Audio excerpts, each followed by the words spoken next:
Hai un ano espertábamos coa triste nova do achado do corpo sen vida de Diana Kerr. Remataba así o 2017 co peor desenlace para os máis de 500 días de busca da moza, desaparecida na Pobra o 22 de agosto de 2016. Con motivo desta efeméride, o Concello Pobrense celebrou esta mañá un acto institucional. Pois nunha data como hoxe que debería ser de felicidade e de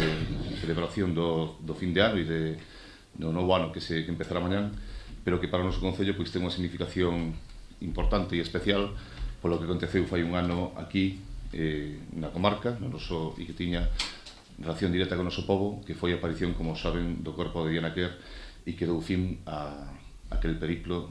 aquela espera interminable de saber o que acontecera coa súa persoa. O Goberno Municipal quiso facer un acto sinxelo, simple, con unha declaración institucional na que, aproveitando pois ese triste suceso, sirva para o que é máis importante, que loitar contra a violencia de xénero no seu grado máis extremo, que é acabar coa vida dunha muller, por suposto. Ademais de lembrar a Diana, o acto simboliza o compromiso da corporación na loita contra a violencia de xénero, que este ano se cobrou a vida de 47 mulleres. O feminicidio de Diana Kerr, unha moza che de vida de 18 anos, ven, de novo, sumarse a esa terrible herdanza de dor, impotencia, medo, infamia, humillación, violencia,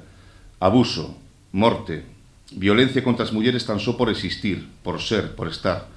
violencia contra a muller por ser muller.